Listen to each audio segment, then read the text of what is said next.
91तम प्रतिष्ठा दिवस रे मो स्कूल रे आज उपस्थित अच्छी वार्षिक उत्सव रे एवं मान्यगण्य अतिथि मानक सहित बसबार सुजोग पाई मोर से पिला दिनर कथा मन पड़ी एठी पाठ पढ़ा सार मानकर जो जेतोले आमे दुष्टामी करिछु दंड पाइबा एठी क्रिकेट खेलिबा एठी स्पोर्ट्स रे भाग नबा मोर से पुराना स्मृति मन पड़ुची एवं बेसी मन पड़ुची आम समयर प्रधान शिक्षक स्वर्गत सुरप्रसाद महापात्र कथा। आज मु अत्यंत गर्वित जे मु श्रीकृष्ण एकाडेमी रो पुरातन छात्र एवं ए वार्षिक उत्सव रे मु उपस्थित अच्छी एइति अच्छी जे आमे पढ़िला बेले पाखापाखि 1400 रु 1600 पिला एठी रहउतले हॉस्टल थिला स्टडी एटमॉस्फेयर अत्यंत भल थिला मु आज नाही बोली कहू नहीं किंतु पिला संख्या कमी जेहेतु विभिन्न अंचल रे स्कूल मान खोली जाइए घर पाखे स्कूल खोली जाइए आज पिला संख्या आसिक 315 रे पहुंचती तेणु आम चेष्टा करूँ आमर स्कूल इन्फ्रास्ट्रक्चर शैक्षिक वातावरण एवं जहाँ जहाँ आवश्यकता अच्छी पिला मानकर पाठ पढ़ापी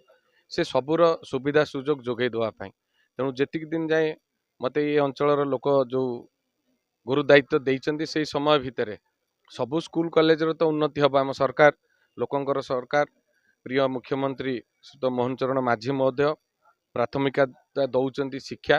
स्वास्थ्य गमनागमन निजुक्ति चाषी भाई मान तेणु ये क्षेत्र में कौन शिक्षानुष्ठान तो किसी कम रे रहिबो नहीं किंतु विशेषकर श्रीकृष्ण एकाडेमी कायाकल्प परिवर्तन होगा जाउछि। जी श्रीकृष्ण एकाडेमी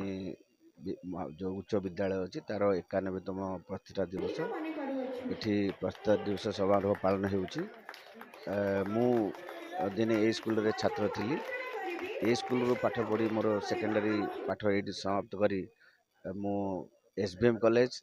तापर उच्चतर शिक्षा ग्रहण करी मु चाकरी रे पसला पोरे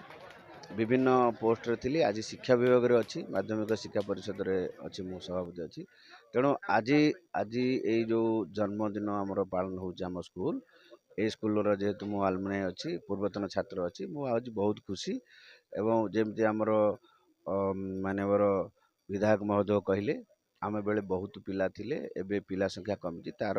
कारण हुए तो ये पारे विभिन्न अंचल विभिन्न स्कूल खोली आम पढ़ला बेले एते हाई स्कूल नथिला किंतु गुणात्मक मान